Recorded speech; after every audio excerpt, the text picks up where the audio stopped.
Survey was almost a very good guess because 95% of the people were procrastinators. It was a huge survey.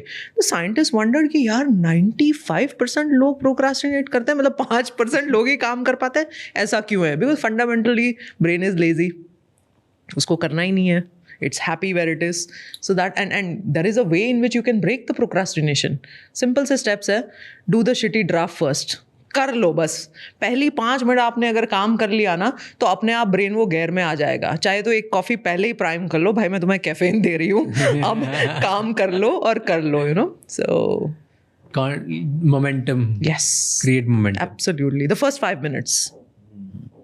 Can I rewire my brain कि मैं lazy ही नहीं हूँ, मैं hard task करने के लिए excited हो जाऊँ, या मैं ऑल द हाउ जब हम सुबह उठते हैं, उठने का मन ही नहीं होता है, सो जाते हैं, यार क्यों जिम जाना है. दिस इज मेजॉरिटी लोगों का ब्रेन यही बोलता है. एब्सोल्युटली. कोई दिक्कत नहीं है, रिस्पॉन्सिबिलिटी की वजह से उठना पड़ता है. क्या हम हमारा ब्रेन इस तरीके से रिवायर कर सकते हैं कि हमें एक्साइट करे कि उठो और जिम जाओ? कुछ कर सकते हैं? बिल्कुल. अपार्ट फ्रॉम 2-3 पीपल जिनको बहुत पसंद जिम जाना, apart from that, like I am talking about people like me. People like me also. So मैं तो बोल रही हूँ कि रिवायर योर ब्रेन नहीं, रिवायर योर रियलिटी. आप अपनी पूरी रियलिटी को रिवायर कर सकते हो, और वही करना है ना. वो लेजीनेस जो है, पहले समझो ब्रेन तो लेजी होगा भाई. 95% प्रोक्रास्टिनेट कर रहे हैं, मैं भी उसमें से एक पार्ट हूँ. How do I break this? I have to be having a firm commitment. तो इसीलिए ना आई ऑफन टेल पीपल कि आप एक अपना पर्पस बुक रखो. भाई मेरा अगर पर्पस है कि अब मान लो I am just giving a random number, मुझे 1 बिलियन लोगों के साथ कनेक्ट होना है, तो मेरी हर वो 5 मिनट की नींद में भी वो कॉम्प्रोमाइज हो रहा है.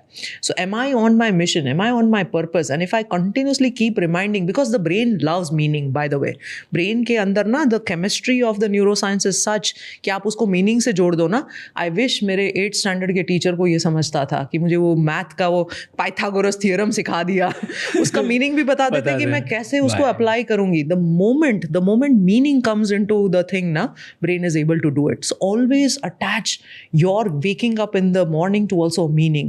अब मैं तो न्यूरोलॉजिस्ट हूँ, सो हम काफ़ी सारे पेशेंट्स देखते हैं जो पैरालाइज्ड है, जिनकी कभी आँख चली जाती है, बोल नहीं पाते हैं. So every day I wake up with the feeling कि भाई I have got 2 limbs and 2 legs and this, so I have to make it happen. So you have to have that drive, constant motivation. पहले क्या होता है, motivation बाहर से लेना पड़ता है. किताब पढ़ते हो, ये होता है. और कभी कभी बड़ी इंटरेस्टिंग सी चीज़ है, सब लोग पॉजिटिव के बारे में बात करते हैं, कोई ऐसा नहीं कहता हम नेगेटिव सोचना सिखाते हैं, क्योंकि नेगेटिव सीखना ऑटोमेटिक है. ANT, automatic negative thoughts. Ants are always crawling. So you are not going to be doing कि हाँ मुझे पॉजिटिव से नेगेटिव करना है. जिस दिन आप अपनी फिजियोलॉजी को, ब्रेन को रीवायर कर देते हो, negative does not exist. So that is the beauty of the mind. Interesting. I like it. I want to understand men and women के brain different होते हैं क्या? Wow. Are they designed differently? Beautiful question. So हमें पहले as scientists हमें लगता था कि बहुत ज़्यादा difference होगा. दोनों के बीच जो connect करते हैं उसको corpus callosum बोलते हैं. Left brain and right brain connects to corpus callosum. कि corpus callosum बहुत ज़्यादा बड़ा होगा. The extent of volume will be different in men versus women. लेकिन the scientists could not find a major difference. There was only one difference which most of the studies have shown. कि अगर मान लो एक man को आप एक closet में भेजते हो, वहाँ पे वो मोजे पड़े हैं, the socks are lying just there, he will not see it. उसको वो दिखेगा नहीं. वो फ्रिज में गया, उसको बताया कि योगर्ट ले ले, योगर्ट वहीं पड़ा है लेकिन उसको दिखेगा नहीं. That is how is wired. His attention is wired only monofocal. एक ही टास्क पे. फुटबॉल देख रहा है, सब कुछ बात में ख़त्म हो जाएगा. क्रिकेट वॉच हो रहा है, everything else goes out, because they were Hunter gatherers. So the way the brain was built was कि एक ही अटेंशन और फोकस रखो. अब विमेन के ब्रेन की बात करें, बच्चे भी संभाले जा रहे हैं, कोई मेड से भी बात हो रही है, कोई और काम भी आ गया तो भी कर रहे हैं. Threat का भी concept awareness ही कुछ होता नहीं. Yes, absolutely. That because that is how their brain is formed. So largely women की जो vocal capacities होती है, vocabulary होती है, जो बोलने की वो होती है, उसमें वो थोड़ा सा बड़ा लोब होता है. So that has been shown about 5% change between the man and the women. Men का वो थोड़ा सा कम होता है. That's why in a conversation only you'll hear women's voice and the man is always shut down. यही major differences है. But एक major difference ये भी है ना, like when you read lot of studies, not from the neuroscience perspective, but from psychology, emotional perspective, अगर बहुत सारी studies जो करी गई थी, it's मेन का मोस्टली मेमोरी एंड फोकस वाला पार्ट ज़्यादा इवॉल्व होता है, विमेन का इंट्यूशन वाला पार्ट एंड मल्टीटास्किंग वाला पार्ट ज़्यादा इवॉल्व होता है, इमोशंस फील करने वाला पार्ट ज़्यादा इंपॉर्टेंट होता है, right? Yes, yes. And also women की memory is better than the men's memory, isn't it? The women's memory is more tuned to the emotional this. So उनका जो hippocampus होता है, there's a way Exactly. in which the emotional memories form, right? अगर मैं childhood में अगर suddenly बात करूँ ना, let's say my grandmom used to cook amazing cookies, तो वो मुझे वो constantly, जैसे ही grandmom, those emotions will come, cookies I'll remember. So the emotional wiring of the memories with that hippocampus is strong in women. Yes. That's why उनको वो feeling के साथ पूरा सब कुछ याद आता है. Men का वो इतना नहीं होता है. Men is more of a general memory, not connected to the deep emotions. And then men का एमिगडाला ज़्यादा स्ट्रॉन्ग होता है? Yes, men का वो बोलते थे, ऐसा मानते थे कि men's amygdala was stronger and hence it fires and all, but आजकल the latest research is coming that that's not true. Because of social conditioning, I think there was one research, mosaic brain बोलते हैं ना Yes, उसे, yes. कि unisex लोगों को लगा था कि ब्रेन मेन का अलग होगा, विमेन का अलग होगा, लेकिन लार्जली पता चला कि यूनिसेक्स ही है, दोनों Absolutely. साइड दोनों के इवॉल्व हैं because of the social conditioning which has been done Correct. Earlier. पहले जब हम हंटर गैदरर्स वगैरह थे उस टाइम पे मे भी अलग अलग होते होंगे. Correct. Because over the time, the opportunities have become the same, the social conditions have also remained the same, and brain is very quick to change and evolve. That is the beauty of the brain, तो वो बहुत जल्दी अपना सब कुछ set कर लेता है. बट इजंट इट कि विमेन में एम्पैथी ज़्यादा होती है? ऐसा माना जाता था, but equally all the research what is coming true is not showing that that's the case. Today is not the case? It's a perception है, वो एक perception है कि women, even the technically अगर हम global standards पे बात करें तो weaker sex and then more emotional, more that and all, but the neuroanatomical correlates नहीं आ रहे हैं. But why is this perception then कि लड़के ज़्यादा लॉजिकल होते हैं, लड़कियाँ ज़्यादा इमोशनल होती है? It's just a perception because the way their expressions are, वो ज़्यादा emotion लेके आते हैं, multitasking कर सकते हैं, demands थोड़ी सी ज़्यादा expressive demands होती है, तो हमें perception लगता है कि ये emotional है. But the way the men are also processing their emotions is equally same. They are not verbalizing it. फर्क इतना ही है. वो emotion process तो वही यूज़ कर रहे हैं, feel भी वही कर रहे हैं. तो वो बोलते हैं ना, मर्द को दर्द नहीं होता, ऐसा नहीं है. It is very much बोल नहीं पा रहे हैं because वो लोग इतना डेवलप नहीं है. क्यों डेवलप नहीं? Possibly because the evolution में उनको था कि भाई you focus and attend to one task perfectly well. Hunter gatherer के टाइम पे आपको बस वही करना है. So that was the mission and purpose why the brain was formed. This gets me to the point of men and women, the way they deal with breakups. लड़के और लड़कियां दोनों सेम इंटेंसिटी पे जाते हैं, फिर ब्रेकअप होता है. तो लड़कियां उसी टाइम पे प्रोसेस करती है.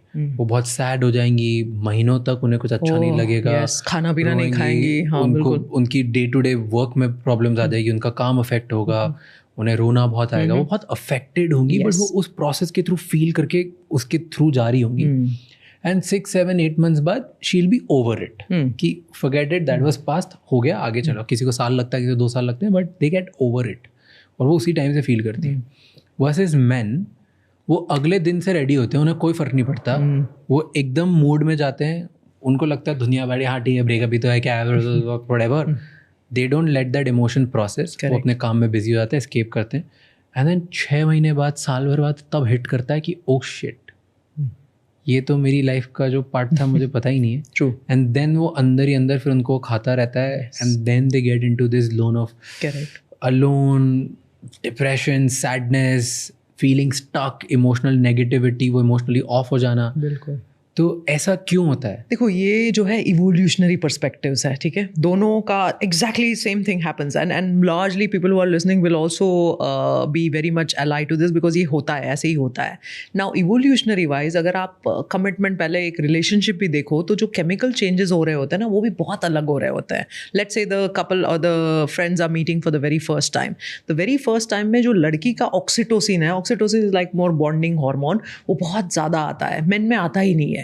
Even after the sexual this also, intercourse also, जो वुमेन में है उसमें ऑक्सीटोसिन बढ़ जाता है, सेरोटोनिन बढ़ जाता है, सारे थोड़ा सा टेस्टोस्टेरॉन भी आ जाएगा, लेकिन हमारे जो मेल में होता है उसमें खाली टेस्टोस्टेरॉन ही आता है. तो the bonding hormones for the women is already pre anticipatory कि ये तो मेरा साथी रहने वाला है. The body has already given that signal, physiology has given that signals. So जब आप प्री एंटिसिपेटरी इतना कुछ इन्वेस्ट कर देते हो, you have invested so many chemicals, circuits into it, outcomes into it, तो जाहिर सी बात है आपको दुख भी उतना ही होगा. मैन का ऐसा नहीं है. It is that's why the way the biological evolution was कि मैं परफेक्ट पार्टनर चूज करूंगा. I will keep, if this is not there then I go to the next one, then I go to the next one, then I go to the next one. वहां पे मैं oxytocin invest नहीं कर रहा हूँ, मैं अपना serotonin नहीं इन्वेस्ट कर रहा हूँ, मैंने थोड़ा सा टेस्टोस्टेरॉन कर लिया और बात खत्म हो गई. So this entire thing answers your question कि why both of them process it differently. It's a completely different neuro-electrochemical reaction what is going on in both the sexes. But that's in the beginning. Yes. End में After that क्या हो गया ना, that there is that self ego which comes in, right? कि there is always this back of the brain which is, it's not coming in immediately because those chemicals were not there, this was not there. Then the life passes by. Then कहीं ना कहीं आप वो चीज़ आपको hit करती है. You automatically stumble upon that friend or whatever happens, you know. Then that little ego thing, because आपने बाकी सारे partners को देख लिया. Now you go back to the thing saying that, oh, that could have been a better choice. Because finally, the entire evolution was to bring better offsprings. It had nothing to do with a man or a woman. It had all that to was कि भाई मेरा बच्चा अच्छा आ जाए. My best offspring should come in. So the entire way in which the man-woman psychology, biology, physiology was born to produce good babies. सो इसीलिए वो उनको फिर हिट करता है कि ओह नो, अब वो कंपैरिजन हो जाता है. मैंने शायद ये मिस आउट, फोमो ना, then the FOMO hits in and then all the entire then the reverse biochemistry starts.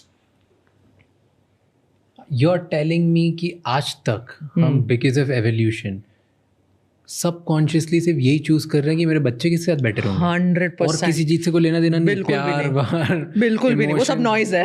Really? Subconsciously that is all that we are doing. और वो सबकॉन्शियस है, इसीलिए कॉन्शियसली हम उसको वर्बलाइज नहीं करते, हमें पता भी नहीं होता है, लेकिन हम कर वही रहे हैं. So who am I getting attracted to, what am I getting fallen into, what am I getting, this is subconsciously driven from that large perspective पे. कोई टूल्स या टेक्निक्स होती है एक पेन से बाहर निकलने की, ब्रेकअप से बाहर निकलने? बिल्कुल. ABC awareness, start breathing well. Because mind जब ओवर थिंकिंग करता है ना, अरे मुझे माइंड का थिंकिंग कम करना है, जब आपको पता ही नहीं है माइंड का लेंथ ब्रेथ वॉल्यूम क्या है, तो आप कैसे ओवर थिंकिंग को कम कर पाओगे? The best way is the breath is the bridge to the mind. So आप अपने आप से ब्रीदिंग जब काम कर देते हो, स्लो कर देते हो, माइंड को भी कंट्रोल में लाते हो. So awareness, then breathing, and the next C is commitment to do all the daily habits what we spoke about, कि सारे उठने से लेके क्या कर रहे हो, modulation of all your brains, automatically brain अपने आप ठीक हो जाएगा. ब्रेन ठीक हो गया, लाइफ ठीक हो जाएगी. So tell me, for every emotion मैं उसको कैसे कंट्रोल करूँ? क्या टेक्निक्स या टूल्स या ब्रेथ वर्क हो सकता है जिसके थ्रू मैं कर सकता हूँ? अब फर्स्ट इज एंगर. गुस्सा अगर किसी को आ रहा है तो कैसे कंट्रोल कर सकता है? ब्यूटीफुल. गुस्सा आ गया, अमिगडाला हाईजैक, 13 सेकेंड्स में blow off and that's it. Very simple thing is deep breathing. एकदम डीप ब्रीथिंग लो. Take a second deep breath, cyclic sigh जिसको बोलते हैं. और ये बहुत अच्छे से हुबरमैन लैब ने किया है, and Huberman is a great proponent of cyclic sigh. Works very well to diffuse that anger और feeling of anxiety, feeling of that restlessness. Simple है, नथिंग कॉम्प्लेक्स एट ऑल. या take a deep breath and start to count backwards, चाहे आप 100, 99, 98, you know, so you are taking away from the power of the amygdala. Deep breath, 100, 99, 98, and then slowly exhale. बात खत्म, finish. That's it. Parasympathetic system और vagus nerve जैसे ही kick in होती है, it's the powerful this. Automatically thoughts काम कर